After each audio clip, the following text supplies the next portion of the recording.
So let's talk about the law of demand. All of this information comes from Chapter 4 in your textbook, which you can find by looking at the Connect Ed tab in Canvas and just navigating to Chapter 4. So in Unit 1, we looked at why people make the choices that they do, the ideas of scarcity and economic reasoning, the economic way of thinking, and we also talked about economic systems. So in our discussions for Unit 2, we're going to focus in on the market system. So in a market system, we said that consumers influence prices with their buying power. So the idea of consumer sovereignty, the fact that the consumer is who's driving the car that is the American economy. So bottom line is we as consumers have some influence over what prices that we pay in the market. The second thing to remember about a market economy is that individuals determine the answers to the three basic economic questions. So what to produce, how to produce, and for whom to produce. All of those are determined by individuals, either consumers or business owners. So it's not the government pulling the strings and making decisions, although government policy can impact the economy. It's generally individuals with freedom to choose making these decisions. So the law of demand can be expressed two different ways. We can define it, which is the first bullet you're looking at. We can also show it on a graph. So the definition of the law of demand is that there's an inverse relationship between quantity demanded and price. So generally, as price gets more expensive, people want to buy less. And as price goes down, people want to buy more. We can also show this relationship on a graph. And what that will show is all possible quantities of a good desired by consumers at every possible price. And we can graph out those points to create what's called a demand curve. So here's what a demand curve looks like. Notice that you've got three main parts. You've got your y-axis, which is labeled P for price. You've got your x-axis, which is labeled Q for quantity. And then you've got your downward sloping demand curve, which is labeled D for demand. So on this curve, you also have some different purple points. Each one of those points is called a quantity demanded. So point is quantity demanded. All of the points together comprise the demand curve. So those are two different things. Quantity demanded is one point on the curve. Demand is the entire curve. We get to the curve by looking at this demand schedule. So notice at the highest price, we've got the lowest quantity demanded. That would represent this point right here. At the lowest price, we've got the highest quantity demanded at a quantity of 80, which would represent this point right here. So bottom line is demand curve shows that inverse relationship between price and quantity. Then there are two related concepts that sound similar but are actually two different things. And I'm going to show you what they look like on these next two slides. So the first thing you need to know is something called a change in quantity demanded. Remember I said that the quantity demanded is that purple point that you see on your screen. So if I move from this point at $4 to this point at $3, what we're saying is that the price went down. And so that caused my point on the curve or my quantity demanded to change. So anytime that we say price changes, we'd be looking to move along the curve between different quantities demanded or different points on that curve. A related concept to that is something called a change in demand. Now notice this graph looks different. It still has the points on the curve, those are our quantities demanded, but now we're looking at three parallel curves. And what this is saying is there are some situations where every point at every price changes. Either consumers are willing to pay more for every possible price point, that would be a rightward shift going from D1 to D2, or consumers are willing to pay less, and that would be a leftward shift going from D1 to D3. So then the question is, why would that happen? And the answer is that demand shifters cause those changes. So a reasonable follow-up question would be, what are the demand shifters? So just to recap, definition, first of all, we're looking at market economy. Definition of demand is the inverse relationship between price and quantity, and we can show that on a graph that shows a downward sloping curve. Points on the graph are called quantities demanded. The entire curve is called the law of demand or just demand. If we move between points, we're changing quantity demanded, and that happens because of price. If we have to draw an entirely new curve and shift between parallel lines, that's called a change in demand. So there are 5 demand shifters altogether. We're going to talk about each of those quickly here. The first one is called real income. So this just means your income adjusted for inflation. Basically, it's your money available to buy goods and services, and that can change if your income changes. So if it goes up or down, that's going to change the money you have available.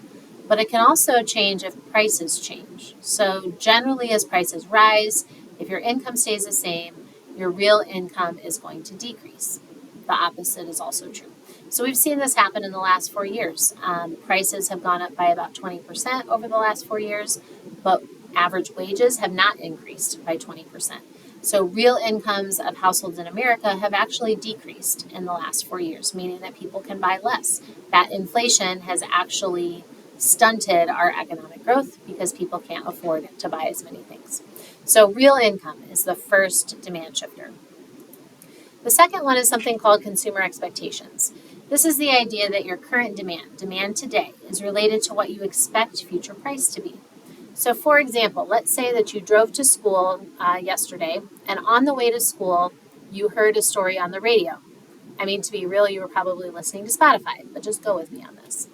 So you hear the story that says, for various reasons, they're expecting the price of gas to go up by 50 cents in the next 2 days. So what does that make you likely to do on your way home from school? You're going to fill up your tank with gas. And why? Because you expect the future price to be more expensive. So your current demand is related to what you expect the future price to be. So we've got real income, we've got expectations.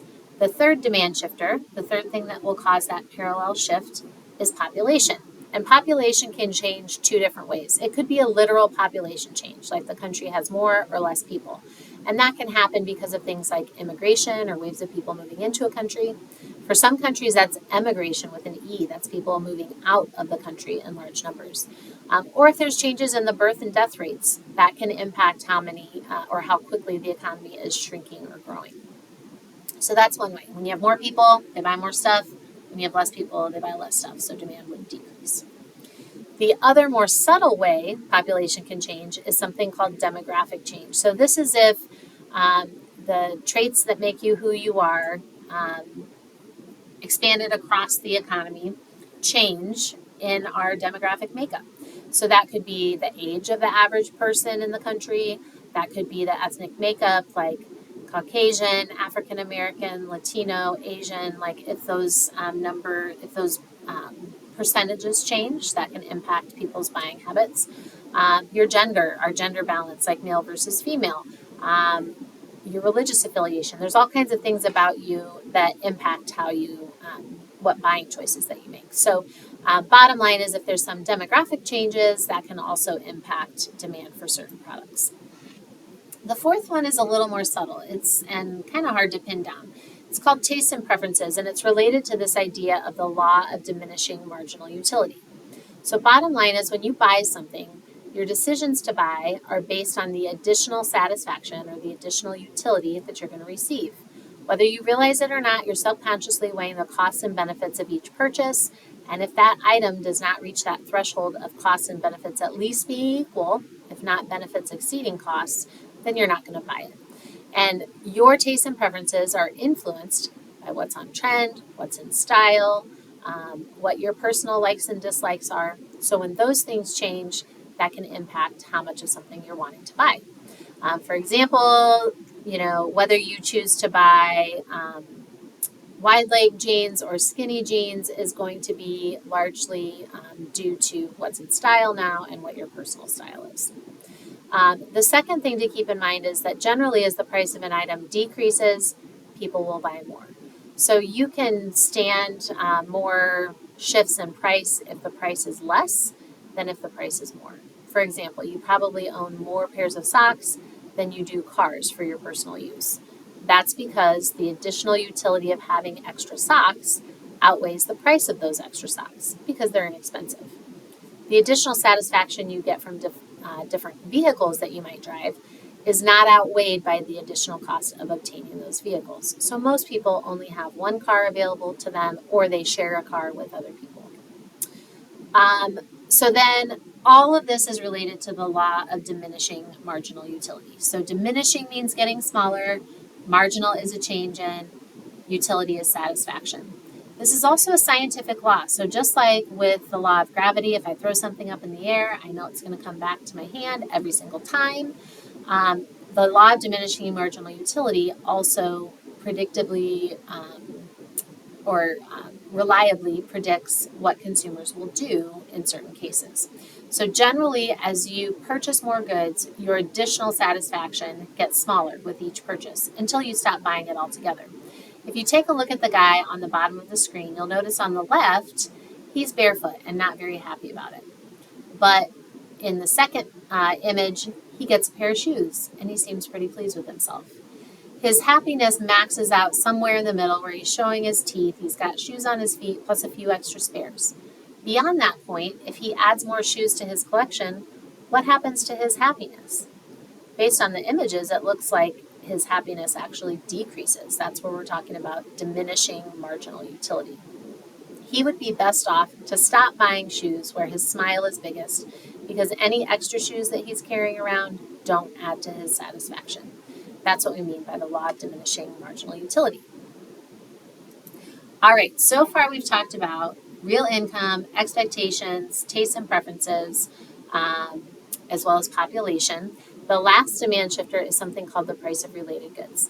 And there are two ways that goods can be related. In both cases, a change in the price of one good impacts demand for the other good. So the first type of related good is called complementary goods. Complementary goods are goods that can be used together, but or can be used separately, but are most often used together. So a change in price of one can affect demand for the other. So imagine I go to the grocery store after work. I roll in thinking I'm going to buy some almond butter to have a sandwich or something.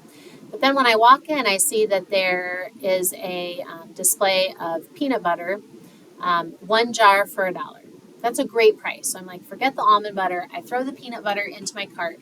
What am I more likely to buy now that I have now that I have peanut butter in my cart? Well, I might also add some jelly, some bread, maybe some apples, all kinds of things that I might eat peanut butter with. Those would be examples of complementary goods. Because the price of the peanut butter dropped, I put the peanut butter in my cart, which made me more likely to increase my demand for things like jelly, bread, or apples. So those items, the peanut butter and the jelly, or the peanut butter and the bread, would be examples of complementary goods. Change in price of one impacts demand for the other. The other type of good, related good, is called a substitute good. So instead of being used together with another good, substitute goods are used in place of each other. They're interchangeable. You use one or the other, not one and the other. So just like with complementary goods, change in price of one substitute is going to impact demand for the other substitute. So going back to my grocery store analogy, remember I originally went in thinking I was going to buy almond butter, but I ended up buying peanut butter instead. Why? Because the peanut butter was much cheaper. So almond butter and peanut butter in this case would be an example of economic substitutes.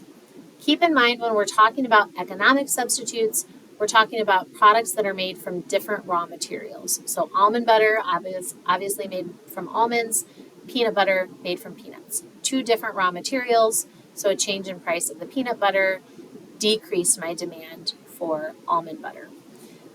We're not talking about the difference between like Peter Pan peanut butter and Jif.